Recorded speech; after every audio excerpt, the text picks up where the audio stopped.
She believes I'm not British because I'm not white. Let me tell you something. I am British. I am English. I am a Londoner. I have Indian heritage. I have African heritage.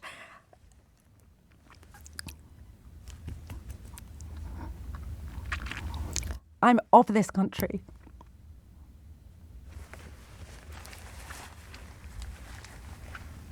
So, give me a second, guys. An LBC presenter was told by a caller that she isn't British, that she had no right to a platform in this country. The next day, she came back on air to answer, and halfway through her answer, live on the radio, the feeling got the better of her. Let's watch it together. And before I tell you to like and hit that subscribe button, please allow me the chance to earn that from you. Hello, afternoon. I'm Sangita Myska here with you, keeping the seat warm for Sheila Fogarty. I'm going to be here with you all week, 1 to 4, and it's my pleasure to be here. Really interesting couple of hours of conversation. We're going to keep that going in this next hour and throughout the week. I'm going to do something that I wouldn't do normally. I want to reflect back on a programme that I did yesterday. You can usually find me on the weekends here at LBC between 1 and 4. And I have loved every minute of joining this radio station. I have been here a few weeks now, and I feel as though I have been very, very warmly welcomed. And it's been a great experience. But something happened yesterday that was really difficult. It was, how do I describe it? It was a very... I think a shocking and an ugly experience of xenophobia live on air. That was then clipped up and it was put on social media. And I would like to, before I do my big introduction as we do here at LBC, I'd like to take a minute just to thank the thousands and thousands of people that saw that clip and listeners who used Twitter to offer me their support. It is very, very, very much appreciated. So thank you from the bottom of my heart. I'm doing the thing I promised not to do, which is well up in tears. So right, give me a second to reset, will you? Deep breath. I toyed with the idea of playing back what a caller called Anna from Widnes said to me on air live yesterday, but actually I had a chat with my producer Kat, and we both came to the conclusion that it wasn't worth it, because the problem is you end up kind of giving these people's voice more vitality than they actually deserve. But I am going to report to you what happened, because I know many of you listening to me today may never have heard me before and may not have been listening yesterday. So let me just recap what happened. So Anna from Widnes, or that's certainly what she called herself, called me up and said that Britain was her country. And the likes of me and Marcus Rashford, who of course is a very successful black footballer, had no right to comment on public policy, nor did we have a right to have a platform of any kind in this country. For those that don't know, I was advocating for free school meals for all primary school children in England.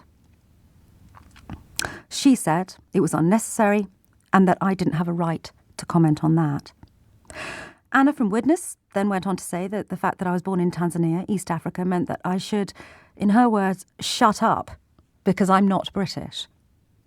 Now, it's worth noting, as many of you on Twitter did, that Marcus Rashford was in fact born in Manchester.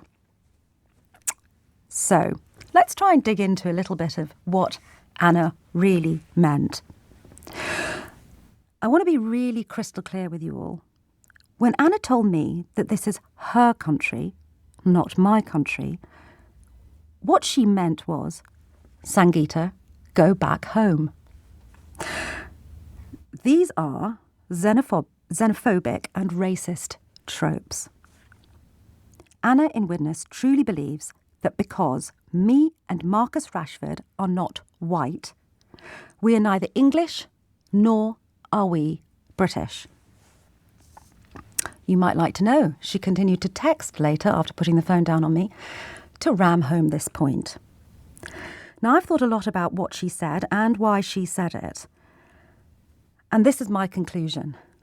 Anna called me to project her irrational fear of people that don't look like her.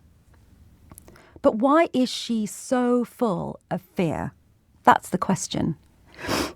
And I think it's because she cannot comprehend nor make sense of why successive governments have failed to level this country up. She also cannot comprehend or make sense of the real causes of a crumbling NHS that she may well be experiencing, the postcode lottery of schooling that affects every single family in this country. She probably doesn't understand the causes of the inflation that is now ripping through our economy and making her life more expensive. For all I know, she's on a very challenged budget. She probably doesn't understand the causes of climate change and how we are all contributing to it, and yet our governments are probably likely to fail to meet their own climate change targets.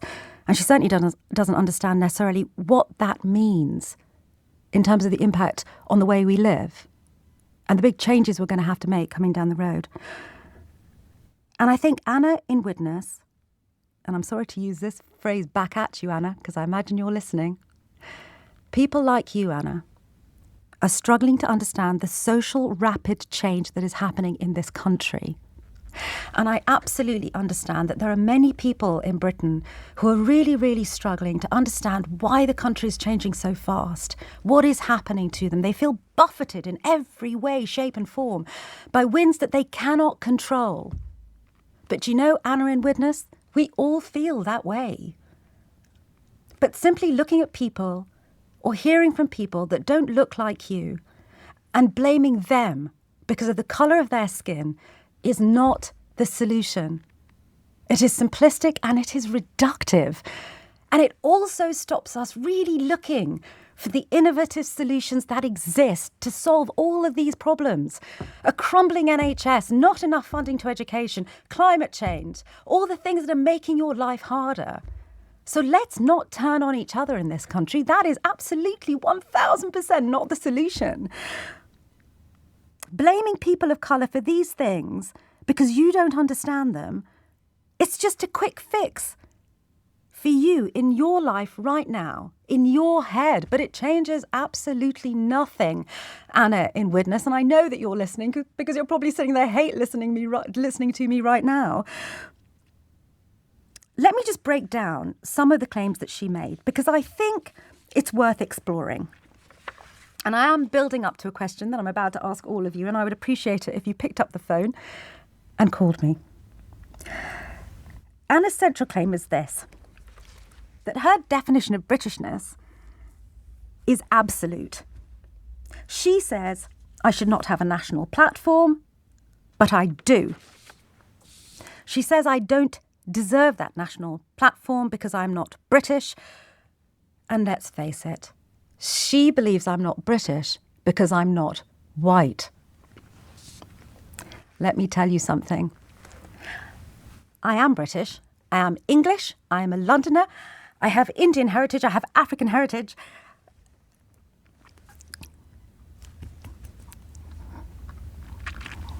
I'm of this country.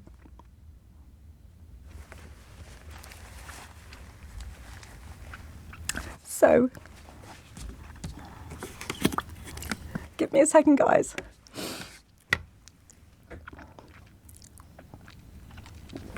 My question to you this hour.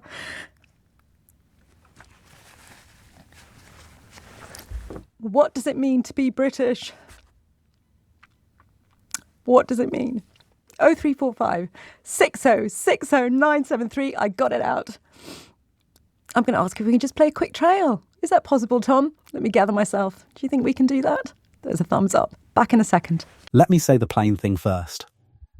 A caller rang a radio station to tell a presenter that she isn't British, that she has no right to a platform, and that she should shut up, because she was born in Tanzania and she isn't white. That's it. That's the whole of it, stripped of any dressing. It's ugly, it's xenophobic, and there's no clever counter-argument required, because there was never an argument there to begin with, just a woman told to know her place because of the colour of her skin. And here's the first thing worth noticing. Sangita Myska chose not to play the caller back. She and her producer decided it wasn't worth it. because replaying it just hands that voice more life than it deserves. I think that's exactly right, and it tells you something about her that even wounded, live on air, she was thinking about not amplifying the poison. So I'm not going to reconstruct what Anna said either. What matters is what Myska did with it.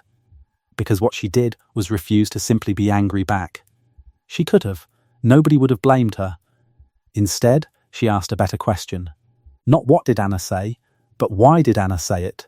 And her answer is the sharpest thing in the whole broadcast. She said Anna called to project her irrational fear of people who don't look like her.